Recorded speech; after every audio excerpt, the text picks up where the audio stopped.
శ్రీ మహాగణాధిపతయే నమ. శ్రీమాత్రే నమ. మాచిరాజు ప్రవచనాలు యూట్యూబ్ ఛానల్ ప్రేక్షకులందరికీ నమస్కారం.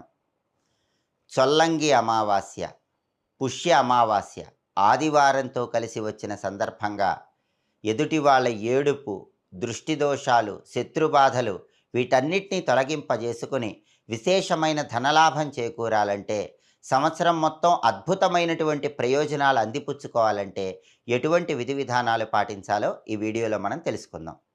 2026 సంవత్సరంలో జనవరి 18వ తేదీ పుష్యమాస అమావాస్య వచ్చింది.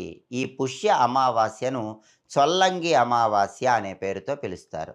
ఈ పుష్య అమావాస్య, చొల్లంగి అమావాస్య ఆదివారంతో కలిసొచ్చింది. అంటే ఆదివారము అమావాస్య కలిసొస్తే చాలా అద్భుతమైన రోజుగా, చాలా శక్తివంతమైన రోజుగా, దోషాలన్నీ పోగొట్టుకునే పూజలు చేసే రోజుగా మనకు ప్రామాణిక గ్రంథాలన్నీ తెలియజేస్తున్నాయి. జనవరి 18 ఆదివారం అమావాస్య రోజు కొన్ని ప్రత్యేకమైన విధి విధానాలు పాటిస్తే సంవత్సరం మొత్తం అఖండ రాజయోగాన్ని సిద్ధింపజేసుకోవచ్చు. అయితే పుష్యమాసంలో వచ్చే అమావాస్యను చొల్లంగి అమావాస్య అనే పేరుతో పిలుస్తారు. దీనికి చొల్లంగి అమావాస్య అనే పేరు ఎందుకు వచ్చిందంటే, తూర్పుగోదావరి జిల్లాలో చొల్లంగి అనే పేరు కలిగిన గ్రామం ఉంది. ఆ చొల్లంగికి పరిసర ప్రాంతాల్లో సముద్రం ఉంది. ఆ సముద్రంలో గోదావరి నదికి ఉన్నటువంటి 7 పాయలలో ఒక పాయ అయినటువంటి తుల్యభాగ అనే నది పాయ వచ్చి కలుస్తుంది. గోదావరి నదికి ఉన్న 7 పాయలలో ఒక పాయ పేరు తుల్యభాగ. ఆ పాయ వచ్చి ఈ చొల్లంగి పరిసర ప్రాంతాల్లో ఉన్న సముద్రంలో కలుస్తుంది.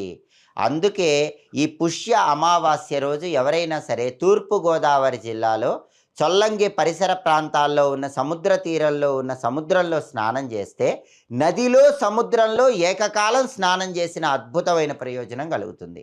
అలా స్నానం చేయాల్సిన శక్తివంతమైన అమావాస్య కాబట్టి దీన్ని చొల్లంగి అమావాస్య అనే పేరుతో పిలుస్తారు. అలా ఎందుకు స్నానం చేయాలి?